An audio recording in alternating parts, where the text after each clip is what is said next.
I hope you're doing well today. We're going to be looking at when the Lord cleanses the temple after he comes into Jerusalem. Our hymn today is called "'Twas for Our Sake, Eternal God."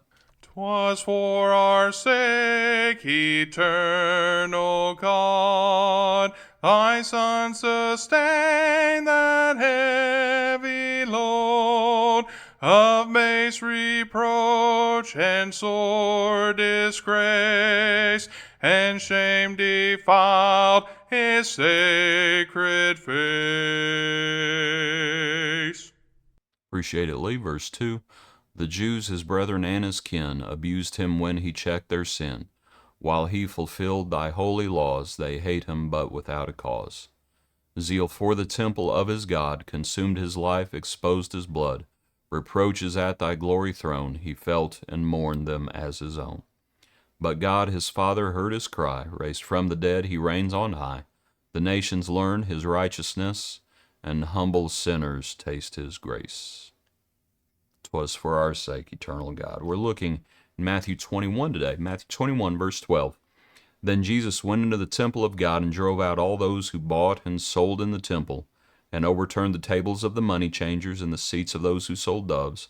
And he said to them, It is written, My house shall be called a house of prayer, but you have made it a den of thieves. Then the blind and the lame came to him in the temple, and he healed them. But when the chief priests and scribes saw the wonderful things that he did, and the children crying out of the temple, saying, Hosanna to the Son of David, they were indignant. And he said to them, Do you hear what these are saying? And Jesus said to them, Yes. Have you never read out of the mouth of babes and nursing infants you have perfected praise? Then he left them and went out of the city to Bethany, and he lodged there. Let me look up real quick. There's a word that is used in one of the parallel accounts. Let me see if I can find it real quick. And it's in Luke's account. Perhaps we should have just looked at Luke's. Here in Luke's, you have the den of thieves. He's teaching, verse 47, he's teaching daily in the temple, but the chief priests and the scribes and the leaders of the people sought to destroy him, and were unable to do anything, for all the people were very attentive to hear him. And I thought it was interesting, that word attentive there. And let me show you down at the bottom of the screen what that word means. See if I can do it somewhat quickly. Down at the bottom of the screen, according to Strong's anyway, that's what it means. To hang upon the lips of a speaker. That is, listen closely, to be very attentive.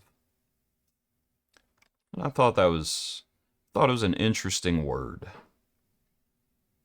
They were hanging on his lips, those who heard him. It made me think about what the Lord said about hearing and the importance of hearing.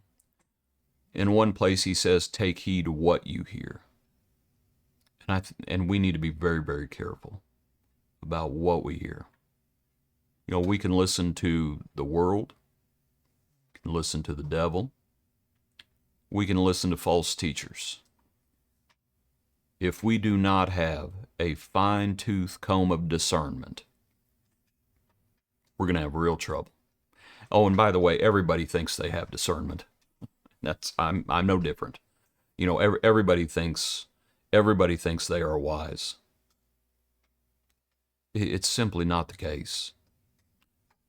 And of course, we should admit there are times in our lives where we have been extremely foolish. Well, then obviously there are no guarantees that we will not be foolish again, and there's no guarantee that we are not being foolish now. We better have discernment. We better take heed what we hear. And ultimately what that is you better listen to the Lord. Better listen to the Lord. You better make sure you're rightly dividing Scripture, because the Lord doesn't just say take heed what you hear. He also says take heed how you hear. And that's just as important. You know, the devil quoted Scripture during the Lord's temptations. And so he had heard Scripture. It's one thing to hear it. It's one thing to quote it. But we have to make sure we're applying it correctly. The law is good if one uses it lawfully.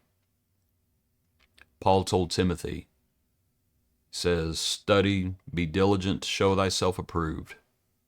He talks about rightly dividing the word. You have to use it correctly. A lot of people, they twist it. They just twist Scripture. And so, here is the Lord is in the temple. And we know where he was, see if I can do the math, about 21 years prior to this. Remember where he was? He was in the temple, asking and answering questions. Growing, by the way, growing in wisdom and in favor with God and man. Take heed to what we need to take heed to what we hear. We need to take heed to how we hear. And ultimately what this is about, and I know it sounds cliche, but this is about a relationship with the Lord. And what any relationship looks like, it looks like speaking to the Lord, and it looks like listening to the Lord. There's that back and forth. A lot of people try to do one or the other. It's easy to just do one or the other. A lot of people, they think a relationship is just, oh, well, I pray. That's part of it. A lot of people say, oh, well, I just study a lot. That's part of it. You have to have both. Right?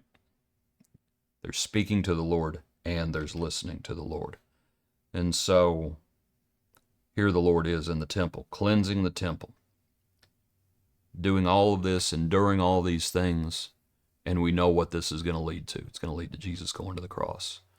Let us be attentive to the Lord's word. Appreciate you. Hope you have a good day. Join us tomorrow for another portion of our daily praise.